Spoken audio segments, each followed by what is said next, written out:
मैं ब्रजेश शर्मा आप सभी का स्वागत करता हूं आपके अपने चैनल ब्रजेश शर्मा एमएसएल में। तो अगर आप चैनल पर नए हैं तो सबसे पहले चैनल को सब्सक्राइब कर दीजिए, बेल आइकन्स को भी हिट कर दीजिए और ज़्यादा से ज़्यादा चैनल को शेयर कर दीजिए। आज मैं लेकर के आया हूं आपके लिए कुछ नया। So let's welcome the session. Very good guys, ये जो मैं सेशन आपका कंडक्ट कर रहा हूं इसका नाम है 1 2 3 1 2 3 1 2 3। दुनिया में आना है फ्री और दुनिया से जाना है फ्री। दुनिया से जाना है फ्री। दुनिया से जाना फ्री नहीं है ना, आना फ्री है। आते हो तो हॉस्पिटल में पैसे लगते हैं, जाते हो तो शमशान घाट में लगते हैं। अब कुछ भी फ्री नहीं है। तो आइए स्टार्ट करते हैं आज का सेशन। मैं जब भी आपको सेशन लेने के बाद कोई टास्क देता हूं तो उस टास्क को जरूर पूरा किया कीजिए, क्योंकि टास्क पूरे करने से हमारे सेल्फ को ये पता लगता है कि अगर हम अपनी लाइफ में कोई टास्क पूरा करते हैं तो उससे क्या इंप्रूवमेंट होती है। और अगर हम टास्क पूरे करने लगेंगे तो हमारे सेल्फ को इस चीज़ की हैबिट हो जाएगी और फिर हम बड़े टास्क भी पूरे करेंगे और हम सक्सेसफुल लोगों की गिनती में आ जाएंगे। तो दोस्तों, टास्क क्या होता है समझते हैं। कई बार मैं टास्क देता हूं, किसी को लोग कैसे पूरा करते हैं बताता हूं। मैंने एक बार टास्क दिया कि आपको किसी की हेल्प करनी है। मॉर्निंग का बैच था, 3 साल पहले की बात है। उस बैच में अगले दिन सभी स्टूडेंट्स आए। मैंने आते ही पूछा आपने किसकी हेल्प की।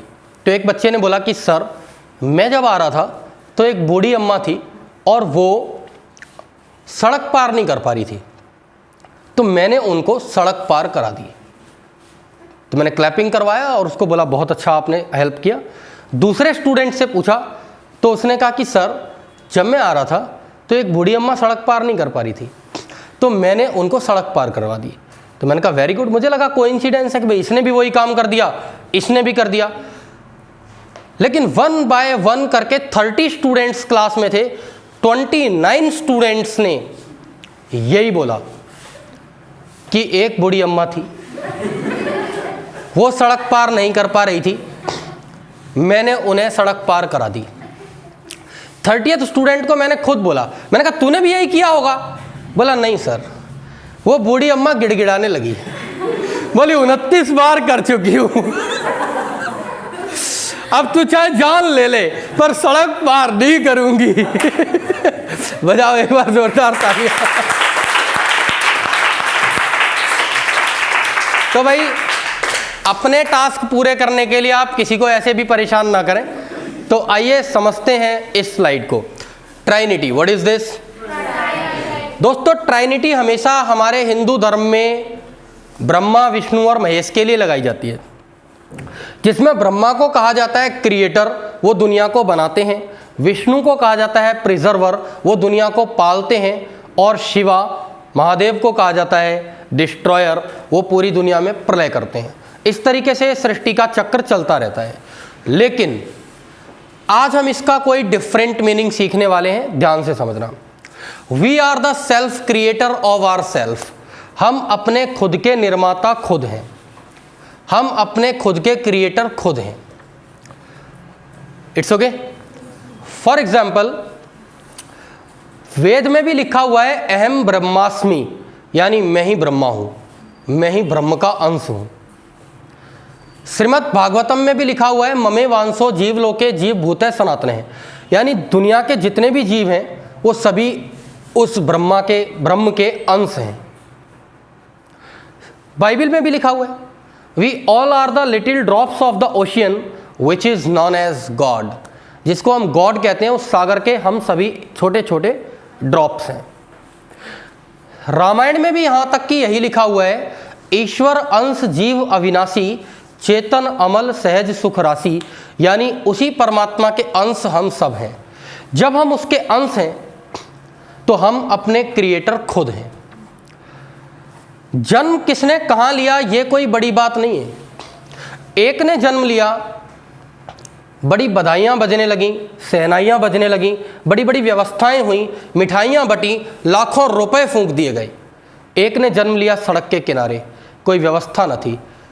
पहले छोटा सा जो बच्चा है जो हुआ है, उसके लिए पहले बार का जो कपड़ा होता है वो भी उपलब्ध नहीं था। इसको कहते हैं भाग्य। क्या कहते हैं? भाग्य। किस्मत थी। बस किस्मत का काम इतना ही है। महलों में जन्म लेने वाला बच्चा खराब कर दिया सब कुछ, लेकिन जो सड़क के किनारे पैदा हुआ था वो अब्राहम लिंकन बना और अमेरिका का प्रेसिडेंट बन करके व्हाइट हाउस में बैठा। इसको कहते हैं कर्म। क्या कहते हैं? You are the self creator of your self. जिंदगी ताश के पत्तों की तरह है, क्या मिलेगा आपको ये आपकी किस्मत है, लेकिन आप उससे कितना बढ़िया और कैसा खेलेंगे ये आपका कर्म है। So you are the self creator of your self. आप अपने क्रिएटर खुद हैं। अब आ जाता है प्रिजर्वर। प्रिजर्वर को थोड़ा सा समझते हैं। मैं अक्सर कहता हूं preserve the child in a well locality and school. जहां तक हो सके, वैसे तो रहीम जी कह गए हैं, जे रहीम उत्तम प्रकृति का कर सकत कुसंग, चंदन विश्व्यापत नहीं लिपटे रहत भुजंग। यानी अगर तुम अच्छे हो तो तुम किसी भी कंपनी में चले जाओ, आपका कोई कुछ नहीं बिगाड़ सकता। जिस तरह से चंदन के पेड़ के ऊपर सांप कितना भी विष मारते रहें वो अपनी सुगंध नहीं छोड़ता है। हमारे यहाँ से प्रभुपाद जी अकेले गए थे लंदन, अमेरिका, न्यूयॉर्क। 70 साल की उम्र में गए थे, कोई सोच भी नहीं सकता। At the age of 70। और इतना बड़ा रेवोल्यूशनरी चेंज उन्होंने लाया कि कृष्ण भावनामृत महासंघ की स्थापना की, इस्कॉन की स्थापना की। और 12 सालों के अथक प्रयास के बाद वहाँ के जो लोग ड्रग्स लिया करते थे उन्हें हरे रामा हरे कृष्णा करके धोती पहनवा दी थी एक सन्यासी ने। इतनी ताकत है इंडिया के एक व्यक्ति के अंदर। आप अपनी ताकतों को न जाने कहाँ भूल चुके हैं। जरूरत है फिर से रिकॉल करने की। 12 साल के अंदर अथक प्रयास किया, 108 मंदिर बनवा दिया ऑल ओवर द वर्ल्ड के अंदर। 70 ईयर एज थी और 82-83 साल एज उनकी हो चुकी थी। 12-13 साल जो उन्होंने स्ट्रगल किया, इस एज पर अगर कोई कुछ कर सकता है तो अक्सर मैं कहता हूं कि preserve the child in a well locality and school. हमें फिर भी चाहिए कि बच्चे को एक अच्छी सोसाइटी, अच्छी लोकेलिटी और एक अच्छा स्कूल दिया जाए। मिडिल क्लास फैमिली के आदमी की यह खासियत होती है कि हम अपने घर में रहेंगे चाहे लोकेलिटी कैसी भी हो, लेकिन टॉप क्लास फैमिली की यह खासियत होती है इन लोगों की कि वेल लोकेलिटी एंड सोसाइटी में रहेंगे चाहे किराए पर ही क्यों ना रहें। दोनों बच्चों में फ़र्क होता है, आप देख सकते हैं। कई बार हम देखते हैं कि बच्चे ने ज़बरदस्त जीन्स विन्स सब कुछ लेटेस्ट पहना हुआ है, लेकिन उसके बावजूद भी आप देख करके बता दोगे लोकल है। आप देखते हैं हाई सोसाइटी के बच्चे शॉर्ट्स में घूम रहे होते हैं स्लीपर्स पहन करके, फिर भी उनके पर्सनैलिटी से पता लग जाता है they belong to the high class society. This is the difference. कुछ ऐसे समझते हैं। अब चिड़ियाघर देखने चले गए, अब वहां पर जाकर के प्राइवेट स्कूल के बड़े हाई फाई स्कूल के बच्चे थे, wow monkey is sleeping there see. Government school के बच्चे उसी ट्रिप पे, ओए देख तेरा बाप सो रहा, पत्थर मार सहाड़ेंगे। बजा लो भाई।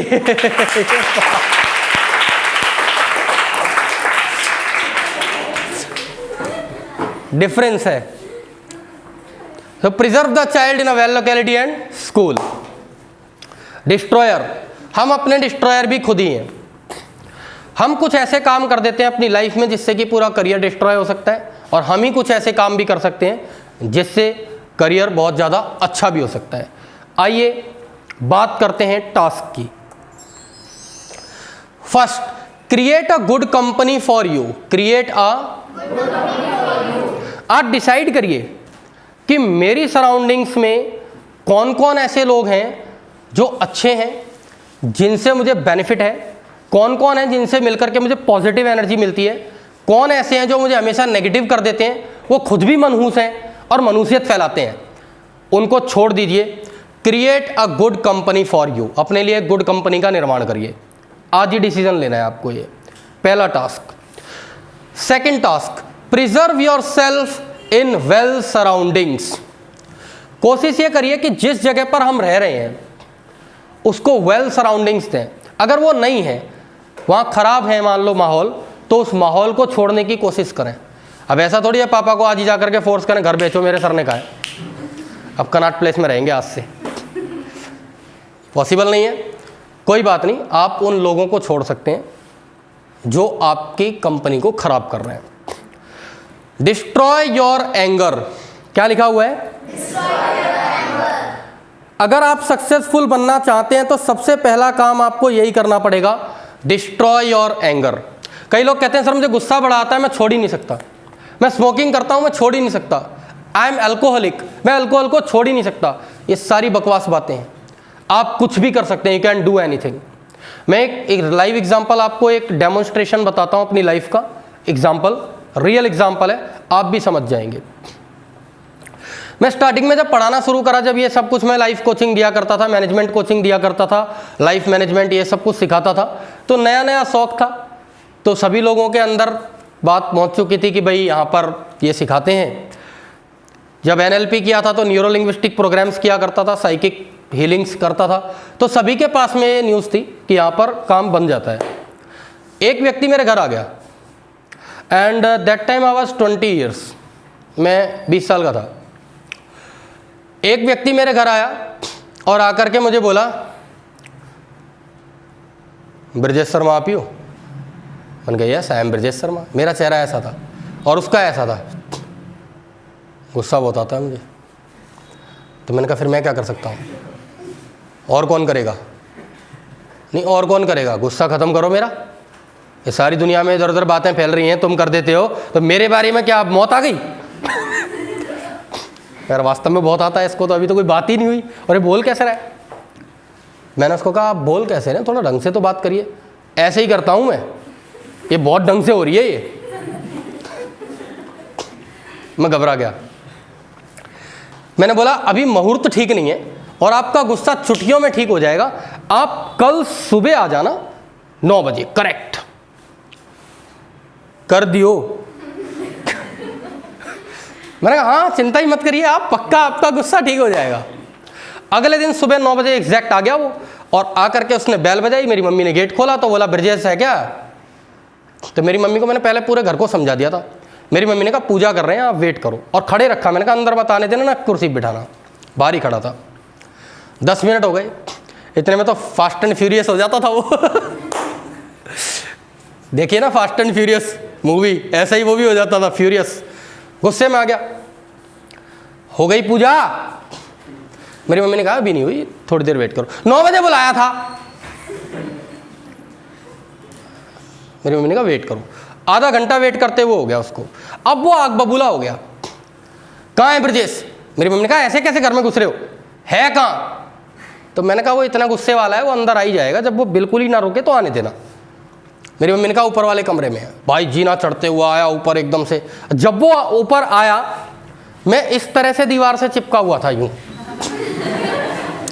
ऐसे चिपका हुआ था जैसे दीवार मुझे अंदर खींच रही है, यूं। वो जैसे ही आया, क्या कर रहे हो वहां पे, मेरा गुस्सा दूर करो, मुझे गुस्सा आ रहा है बहुत तेज। मैंने कहा यार ये दीवार ही नहीं छोड़ रही, सुबह से पकड़ रखा है इस दीवार ने, ये दीवार छोड़ दे तो तेरा गुस्सा दूर कर दूं भाई, 1 मिनट लगेगा बस। कह रहा बेवकूफ बना रहे हो, दीवार तुम्हें थोड़ी छोड़ेगी, तुम दीवार को छोड़ो। मैंने कहा exactly the same thing you have to do. गुस्सा तुझे नहीं छोड़ेगा, तू गुस्से को छोड़ दे। ऐसे गुस्सा दूर किया जा सकता है। एनीथिंग, कुछ भी किया जा सकता है। सो सबसे पहले आपको क्या करना है, डिस्ट्रॉय योर एंगर। कुछ भी आप छोड़ सकते हैं, किसी चीज का एडिक्ट कोई भी नहीं होता। ये सब कहने की बातें हैं, आप करके देखिए। अगर 21 दिन तक आपने किसी भी हैबिट को छोड़ दिया, उसके बाद आप किसी भी हैबिट को आसानी से छोड़ सकते हो। साइकोलॉजिस्ट ऐसा कहते हैं, लेकिन मैं ऐसा नहीं कहता। मैं तो कहता हूं कि आप किसी चीज के एडिक्ट हैं ही नहीं। ये सब कुछ साइकोलॉजी ऑफ माइंड है, ये सब कुछ माइंड का स्टेट है, स्टेट ऑफ माइंड। किसी जगह पे बिलीफ सिस्टम है। किसी देश में बिल्ली के आगे से रास्ता काट जाए बिल्ली तो अच्छा माना जाता है, जापान में। इंडिया में बुरा माना जाता है। दिमाग ने जो मान लिया वैसा ही होगा। बिल्ली रास्ता काटे, आपके दिमाग ने मान लिया वाओ नाइस, अब मजा आएगा आएगा। Is it okay? तो आपको 3 काम करने हैं। Create a good company for you, preserve your self in well surroundings and destroy your anger. तो ये तीनों टास्क करिए। Thank you very much, thanks a lot.